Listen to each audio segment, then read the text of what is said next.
Vanishings, Foo Fighters.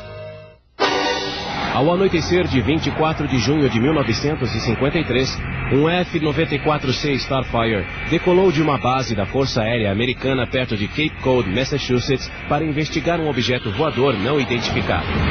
Mas quando o avião alcançou a altura de 500 metros, os sistemas de controle de repente falharam. Sem conseguir recuperar o controle da aeronave, o piloto e o operador de radar foram forçados a saltar. A essa altura, o Starfire já tinha caído 270 metros e se precipitava para o chão a 300 km por hora. O piloto conseguiu pousar com segurança, mas estranhou quando não ouviu o avião batendo no chão. Não houvera explosão nem impacto. O avião simplesmente desaparecera, assim como o operador de radar. Uma busca na área não revelou nada, a não ser a capota da cabine que se descolara quando o piloto foi ejetado do avião.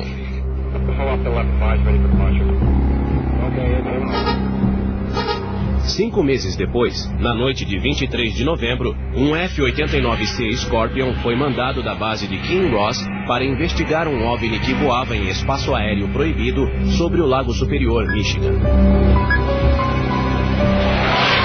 Acompanhado pela torre de controle, o Scorpion se aproximou rapidamente de sua meta.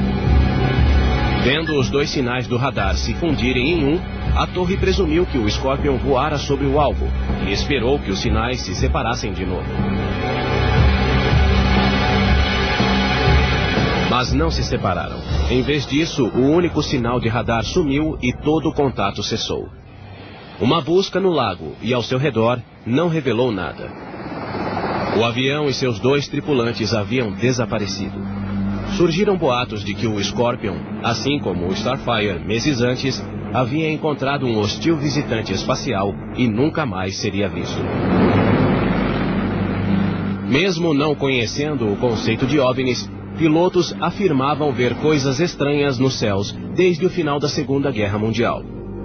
Na noite de 22 de dezembro de 1944, o piloto de um P-38 da Força Aérea não estava preparado para o que veria. Enquanto examinava os céus noturnos a 3.000 metros do território alemão, assustou-se ao ver uma esfera brilhante vermelha surgir da escuridão em direção à aeronave. Quando alcançou o P-38, a esfera começou a se mover ao redor das asas. Por mais que tentasse, o piloto não conseguia se livrar dela.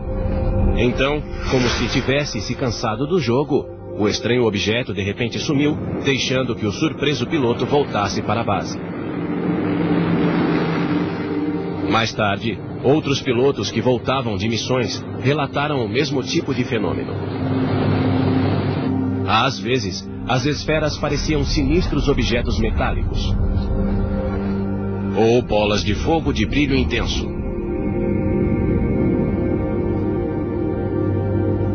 Ou ainda, aglomerados de cintilantes luzes coloridas. Mas em todas as versões, limitavam-se a aparecer brevemente antes de desaparecer do mesmo modo misterioso com que surgiram. Os estranhos objetos foram chamados de Foo Fighters, devido a um personagem de quadrinhos famoso da época chamado Smoke Stover, que usava essa expressão. O primeiro piloto a usar o termo, em dezembro de 1944, foi o tenente Donald Myers. Natural de Chicago, Myers deve ter visto o quadrinho de Smoke Stover em um jornal de sua cidade. Ele descreveu assim um encontro com o Foo Fighter. Ele me perseguiu 30 quilômetros sobre o Vale do Reno. Eu virava e as 2 bolas de fogo viravam comigo. Íamos a 400 quilômetros por hora e as bolas não desgrudavam de nós. Mais tarde, quando foram divulgados arquivos militares secretos, feitos de novembro de 1944 a janeiro de 1945, pelo menos um deles corroborava a visão de Myers nos céus da Alemanha. Descrevia 5 ou 6 luzes verdes e vermelhas em forma de T, que seguiram outro avião por vários quilômetros antes de desaparecer. Embora o nome Foo Fighters fosse inofensivo, os aliados o levaram a sério e suspeitaram que a Alemanha tivesse criado uma nova arma secreta com poderes extraordinários, que alongaria ainda mais a guerra. Quando os Estados Unidos entraram na Segunda Guerra, depois do ataque dos japoneses a Pearl Harbor, em 7 de dezembro de 1941, Hitler percebeu que corria perigo. Sua reação foi mandar que uma equipe de brilhantes cientistas criasse uma série de armas secretas, aviões e outros equipamentos militares para enfrentar o inimigo. As mais eficazes eram as armas da vingança, e a mais mortal delas era o míssil V2. Carregados de explosivos, esses foguetes de 14 metros e 12 toneladas alcançavam quase 6.000 km por hora e eram impossíveis de destruir. Centenas caíram sobre a Inglaterra, causando pânico, destruição e inúmeras mortes. Depois do devastador sucesso dos V2, os engenheiros de Hitler criaram o ME-163, ou Comet, um pequeno avião interceptador capaz de voar a quase 1.000 km por hora a 12.000 metros de altura. Ao decolar, o Comet soltava o trem de pouso, tornando sua subida ainda mais rápida. Mais revolucionário era o bombardeiro Horten. Com asa gigantesca, seus protótipos se assemelham ao avião Stealth dos dias de hoje. Com um alcance de 11.000 km, velocidade de 1.000 km por hora e altitude de 16.000 metros, a finalidade do Horten era cruzar o Atlântico e bombardear os Estados Unidos. No final de 1944, a Alemanha perdia a guerra. Mas os aliados sabiam que os cientistas alemães ainda desenvolviam aviões como o Horten e o Comet, que poderiam reverter a situação para Hitler. Por isso, quando os pilotos americanos começaram a ver os Foo Fighters, os aliados temeram uma nova e mortal ameaça alemã. Mas os Foo Fighters, não importava o que fossem, não pareciam agressivos. Só depois da guerra, aviões com... No final da Segunda Guerra, o governo americano valorizou o talento dos cientistas de Hitler, principalmente os que desenvolviam mísseis, e os levou para os Estados Unidos antes que fossem cooptados pelos soviéticos.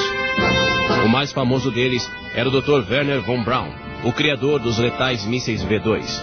Ele liderou uma equipe notável na base secreta de Pinemont. Os americanos ficaram surpresos ao ver que os alemães estavam 5 ou 10 anos à frente deles. Os cientistas se estabeleceram em Fort Bliss, Texas. A vasta área de White Sands, Novo México, foi usada para testar novos mísseis. E não demorou para que os pilotos americanos voltassem a ver misteriosos objetos no céu.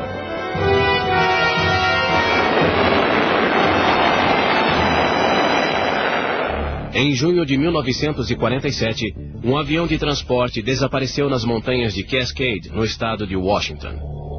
O comerciante Kenneth Arnold, um piloto com mais de 4.000 horas de voo, disse que conseguiria encontrar o avião e ganhar a recompensa de $5.000. Na tarde de 24 de junho, Arnold decolou do aeroporto de Chehalis. Era um dia claro e ensolarado. O avião de Arnold, um Keller monomotor, era ideal para sobrevoar montanhas, e ele calculou que encontraria o avião desaparecido em menos de 1 hora. 5 minutos depois, ele alcançou 3.000 metros e começou a vasculhar a área do Monte Rainier. De repente, uma luz súbita e forte atravessou seu avião.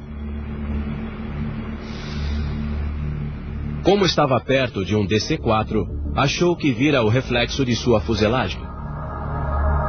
Então, para sua surpresa, uma formação com 9 aviões de repente entrou em seu campo de visão. De início, ele pensou que se tratava de aviões militares altamente secretos. Mais tarde disse: o que mais me incomodava, enquanto os via brilhar ao sol, era o fato de não terem cauda. Qualquer piloto prestaria atenção em tais aviões. Eu os observei claramente a uma distância de uns 30 quilômetros. Arnold parou de procurar o avião e voltou correndo para o aeroporto, onde descreveu seu misterioso encontro. Disse que os OVNIs pareciam discos deslizando numa piscina, e a imprensa divulgou sua descrição. O termo disco voador surgiu assim, e Arnold entrou para a história como a primeira pessoa a supostamente encontrar um. Arnold, antigo piloto militar, era uma testemunha confiável. Como o próprio FBI disse, um homem do caráter e integridade de Arnold não declararia que viu objetos e escreveria relatórios a esse respeito se não os tivesse visto. O governo americano disse que não tinha conhecimento dos estranhos objetos, e Arnold achou que tivesse visto um tipo desconhecido de avião russo. Mas no fundo, estava cada vez mais convencido